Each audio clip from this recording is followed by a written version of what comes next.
Hi, my name is Dr. Mojan. I'm a naturopathic doctor in Physiomed Bramalea. We are actually an integrative health clinic that we have anything from a chiropractor to massage therapist, kinesiologist, and physiotherapist. Today we're just going to talk, it's just about a week before the school starts, so we're going to talk about nutritious food for going back to school. Okay, so it's the dreaded lunch making with all the ban on the convenient food in stores and schools that they say you can't bring peanuts, melons, tree nuts, eggs, sesame seed, avocado. I've even heard of dairy products and oranges. Parents usually dread to make the lunchbox because majority of convenient food are out of your basket. If I give it a positive twist though, it just gives you that time to spend some time and come up with nutritious food for your kids that consists of protein, complex carbs, and fibers. So when I talk about complex carbs, the best way of thinking of it, it's not simple sugar.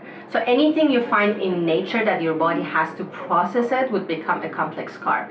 So if it's cereal, it's a simple sugar. If it's a bread, it's a simple sugar. If it's quinoa, if it is rice, if it's potato, if it's yam, all of those are complex carbs that you need to think about. Now, between the simple carbs, again, there are like the ones that are good and the ones that are bad. That's why there's a lot of talk about like white bread versus whole wheat bread. Whole wheat bread has a bit of a carb into it that's complex, so your body has to break it down. Instant oat versus a regular steel cut oat. Instant oat, they basically took everything that's good out of it, so it's a simple sugar. It cooks super fast, in about 30 seconds, ready to go. But steel cut or rolled oat, you have to cook it for about an hour.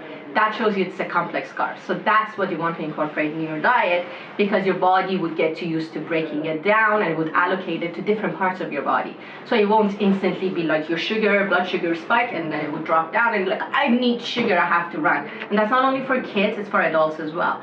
Like how many times you went through a chocolate bar and just got this much of, and you're like, you know what, one more piece and I'll be done, and before you know it, the whole chocolate bar is done. It's because your sugar spikes up and then it drops and your body's like, I have a bit of an insulin left, so I probably need more sugar. So this goes up and down, up and down, up and down, till it's finished. You just sit there for about 15 minutes and then you forget about it when your insulin just goes into a flat zone. So you always have to make sure your blood sugar doesn't go into danger zone. So if this is a safe zone and this is the danger zone, you always want it to go like this in a steady zone versus going up and down, which in long term can cause diabetes as well, which is one of the biggest issues right now. With children, obesity, children's diabetes, high cholesterol, we're seeing a lot of it in practice right now. Hard. What I tell my patients is, imagine a plate. What you want to do is 50% of it you want it to be fruits and vegetables, 25% of it you want to be protein, and the other 25% you want it to be complex carb. Now, every time I say this to parents, they're like, it's easy in theory, it's impossible to make it work. The truth is, it all needs to have some planning done. So if you plan everything and put it in a diary and just put it on the wall, you would know what you're making for the whole week. The other important thing is you have to have the kids involved, because the issue is not only the ban in the school, it's also the little ones are very picky and it's lack of time for parents as well. So just have the child involved, give them options. When there's an option involved, kids would be very, very, very, very cooperative. One of the main things, as soon as I say zucchini, every child's face goes, yeah, I'm not going to do zucchini. Make a zucchini muffin, and they always love it. What I tell patients is go to food.com. is actually one of my favorite websites. If you play around with food.com, you're going to find a lot of nutritious recipes for your children. Anything from zucchini and corn muffin, banana oatmeal sponge cookies, and I'm reading it off their website, frozen fruit cups, cinnamon apple chips, cauliflower popcorn. And as soon as I say this, parents are like, popcorn is good, cauliflower is not. But like as soon as the word popcorn comes in, the kids would have it. Mustard glazed carrots, lemon and kale chips, crispy baked eggplants. So these are all the foods that you can find the recipes there, and they're very, very easy. But the whole point with the entire thing is you need to plan everything way ahead of time. You need to know what you're eating, what you're doing, prepare some time and allocate the time with parents or your partner for the commute time in the morning, and make sure you have time for breakfast, because breakfast is the most important part of any meal for children. And breakfast is the only one that majority of it has to be made of protein and complex carbs. When protein and complex carb mix together, there's always a slow release of sugar in the bloodstream. So there's always energy for the brain, your kids can concentrate more, the ADD, ADHD, hyperactivity, everything would be steady. So it's easier for your kids to perform way better in school. The other important thing is parents, in my practice, they overschedule their children to the point of exhaustion.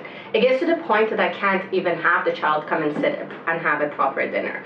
The other thing, I hate Nutella, and I know anyone that has Nutella, that would probably kill me. 50% of it, is 55% almost, is sugar. It's palm oil, about 20-something%. So what you're putting in your children's body is just ridiculous amount of sugar. I don't know if you guys heard about it or not. September is sugar-free month, fight cancer. So that's one thing that you can start trying it. It starts in about 2-3 days. And what else should I tell you guys? Always have a list. So I have a little friend named Joa. I was with her yesterday. I was saying it's easy to prepare lunch for kids, and I don't have a child myself. She was like, no, it's not. It's very hard. And she's only 7 years old. I was thinking that you can have a container. That's what one of the children in my practice told me. And she was like, no, if it's one container and you divide it up and they mix up, there's no way I'm going to touch it. So make sure you talk with your child to see which one they prefer. Do they prefer separate containers for their lunch and the 2 breaks that they get for their snack time, or they prefer one big container to just take it with them.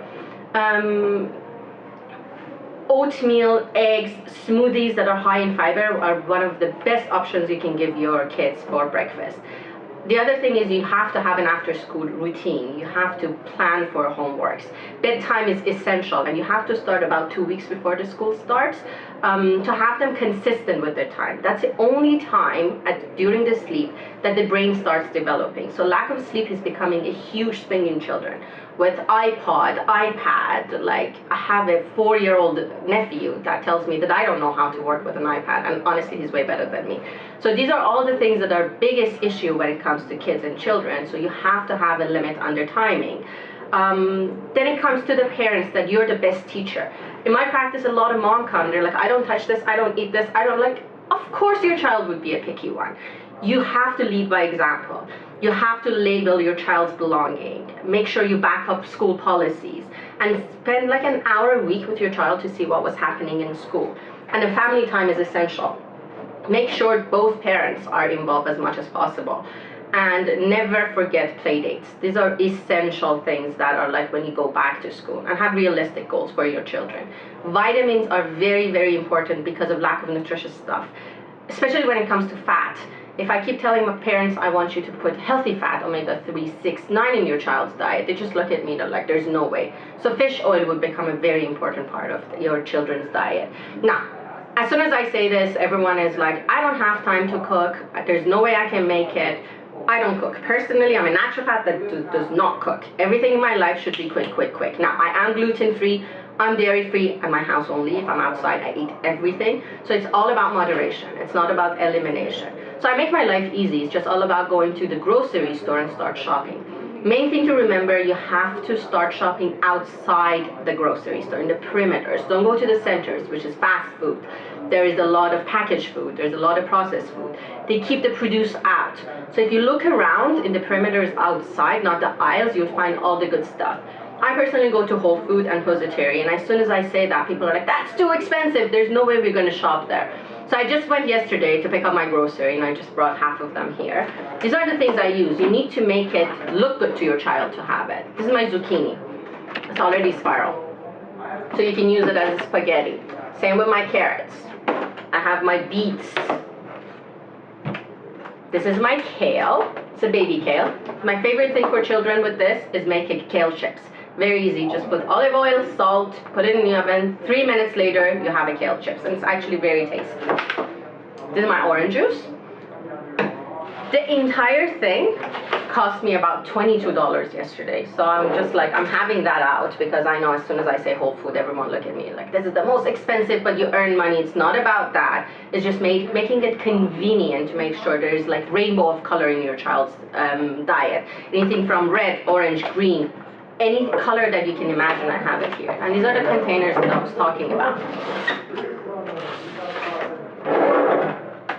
So Joa told me she wants it color-coded, so she would know what to take and when to take it. So this can be the protein portion. This can be the vegetable portion, which I put cherries in it. This can be the fruit portion, that I have the blueberries in it. Now, this is freshly squeezed orange juice. Now, even this is packed with sugar. When I tell patients that orange juice is full of sugar, they look at me, they're like, what? It's impossible. This is freshly squeezed. And probably up to here, this is sugar. So the maximum you can have is like a shot or like a glass that's super small. The other thing is you can take this to school, but this is one of my favorites. I buy it from Costco. It does have peanut butter, so you can send it to school, but it's very nutritious because it gives you very, very good fats. And always have a snack with your child. Even though the food is prepared, they would have it. It's good for the times that they feel that their blood sugar is coming down or they can't concentrate to have it. I buy this from Costco. It's called Made Good. Doesn't have any peanuts or any tree nuts, and it says school safe, free from peanuts and tree nuts, and it's organic.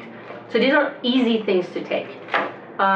These are the majority stuff that I wanted to talk about getting back to school. So it's all about planning it, and planning it right is the key. So that's it for that. If you have any questions, I'll be more than happy for you guys to just contact us on Physiomed Bramalea. All of us here are here to help you, and if you have any questions, let us know, and have a good day.